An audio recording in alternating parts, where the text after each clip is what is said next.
It's the Late Late Show with your host, James Corden. At least it used to be. Welcome back to Beyond the Screen. I'm Nate Janot, and today we're breaking down the top 10 James Corden lies exposed to everyone. Number 10, Crosswalk Karaoke. James is a multi-talented performer, priding himself on his singing abilities and acting chops. So, of course, it would make sense he wanted to add a bit to his series called Crosswalk the Musical. In this bit, Corden would invite his guests to learn a brief musical number for various musicals like Aladdin and Beauty and the Beast. Now, what's the twist? Well, they would perform the number in the middle of rush hour traffic in Los Angeles. In between the shifting lights, they would just stand in front of stopped traffic and have dozens and dozens of people dancing and singing in the streets. Now, kudos to the editing team on Late Night. The bit is usually well done and the audience is usually pretty into it. Camera footage from multiple drivers exposed that the reality was the actors were lip singing, but also like yelling the lines, and they would take their sweet time getting out of the way of traffic due to the amount of film equipment,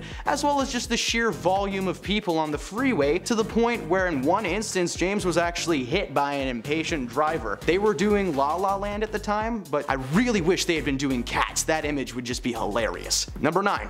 Short temper. Fans will recount nothing but good times for the Late Late Show. The host is so bubbly and happy-go-lucky. What would he even look like angry? Well, unfortunately, the staff of Balthazar, a small French restaurant in New York City, witnessed firsthand the wrath of Corden when his wife accidentally was served a salad and an egg yolk omelet with just a little bit of white accidentally mixed in. He had it sent back, shouting at the waiters, only for the dish to return fixed, but it now had a side of fries instead of salad, and for some reason he was furious about that. Like, if someone took a salad away from me and brought me a plate of french fries, I'd be stoked. Now, he went on a tangent, reportedly causing the server to have some sort of panic attack and they needed to be replaced. And on top of that, the owner of the restaurant, Keith McNally, then publicly banned James from ever entering his store again, claiming he was the most abusive customer to his Balthazar servers that he has seen since the restaurant opened its doors 25 years ago. Corden later apologized for the incident and was invited back, but as a former server, I can safely say there is always going to be just a little bit of egg whites in your omelet from now on. Just a little. Number 8.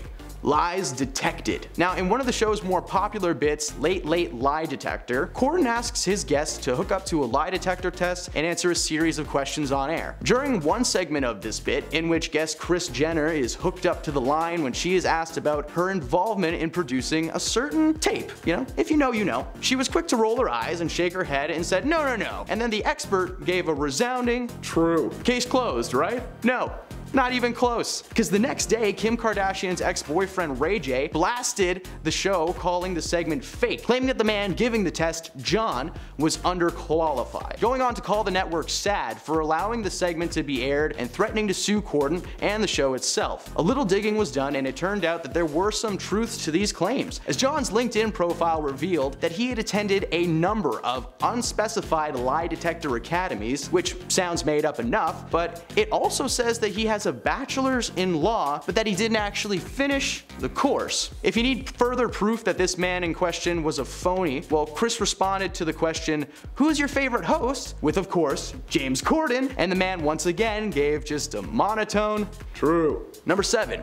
Asian food petition. The Late Late Show features a segment called Spill Your Guts, where guests either have to answer difficult questions or eat the disgusting foods presented to them. While the foods that are presented to the guests are meant to be off-putting and encourage them to answer the questions as an alternative, many of the foods are actually popular dishes from various Asian cultures. He presented foods like balut, century-old eggs, and chicken feet, mixed in with items like fish eggs and animal excrement. Corden would openly call the food horrific and disgusting, inciting outrage from many fans and inspiring a petition to begin on change.org. They wanted to have the segment wiped entirely from the program. And after over a month of petitioning, the Late Late host responded, saying that they would no longer be using any Asian foods on his show ever again. Number 6.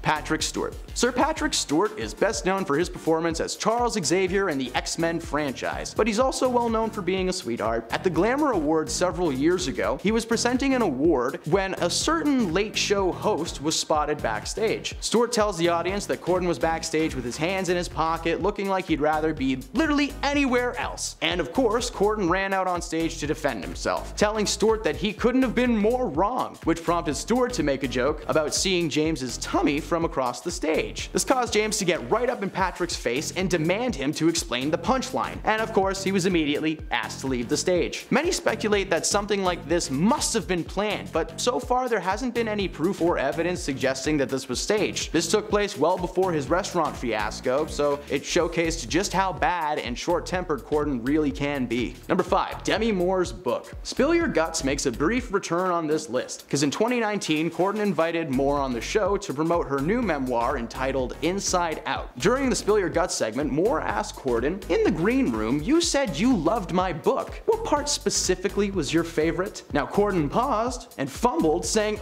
I love the part about the drugs. And he then caved and admitted that he actually didn't read the book. But he did love the pictures, so that's gotta count, right? As a late host, you don't have to read every single book or watch every movie or TV show that's put in front of you, but at least be upfront about it. He apologized for lying and said that he just wanted her to feel better before eating a big ol' spoon of cow blood and pork tongue jelly. Yummy. The only reason this lie was ever exposed was because of the segment, but you gotta wonder, how many other guests have been told what they've wanted to hear over the years? What else has he really not seen or read? I don't know, comment your ideas down below. Number 4. Carpool Karaoke. One of Corden's most famous late night bits, Carpool Karaoke, where James invites a celebrity guest to sit in his car, drive around the city, and sing familiar and top charting songs. Sounds wholesome, right? No, you're wrong. After a photo surfaced online in 2018, evidence showed that James was actually never driving the cars during this segment, and that they were simply carted around town on a trailer. Not only does this mean that James was lying about the bit, but anyone who got into his car was lying too. Honestly, I think he should have just been forward about this from the beginning. It actually would have added a new comedic level to the bit, knowing that famous people were being pulled around in what was essentially a $40,000 wagon. Now he claims the trailer is for safety purposes, but hey man, if you can't drive and sing at the same time, are you actually living? Number 3.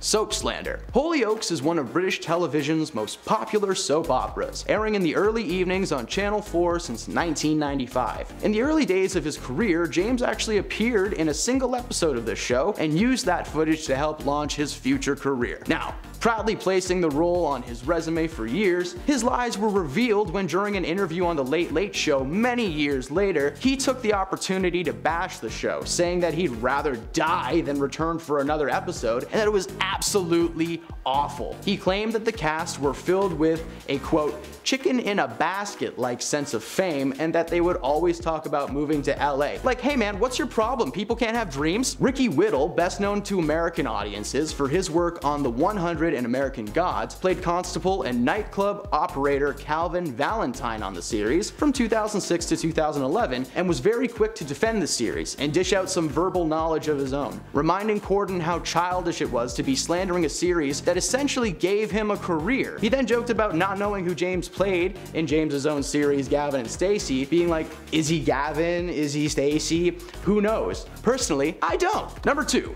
The Prom. The Prom hit Broadway in 2018 and earned 7 Tony Award nominations. The musical is about a bunch of narcissistic New York theatrical actors who use a small town controversy, which is that the high school in the town won't allow a female student to take her girlfriend to prom, as a cause to cynically embrace and promote themselves. The film version was released in 2020 and starred a stacked cast, including Meryl Streep, Nicole Kidman, and look, it's James Corden. Corden was ecstatic about his performance and made sure to let everybody know just how proud he was. Unfortunately for him, that pride quickly turned to shame as critics began slamming his performance. You see, Corden plays Barry Glickman, possibly the most self-absorbed of the New York contingents. The character is also openly gay, while Corden is not, and his interpretation of the role was iffy. He continuously leaned into gay stereotypes, performing what many in the industry called gay face. Despite the negative receptions, Corden was nominated for a Golden Globe, but the award ultimately went to Sacha Baron Cohen for his performance in Borat 2. Very nice. Number 1, show me the money. Talk shows are simple.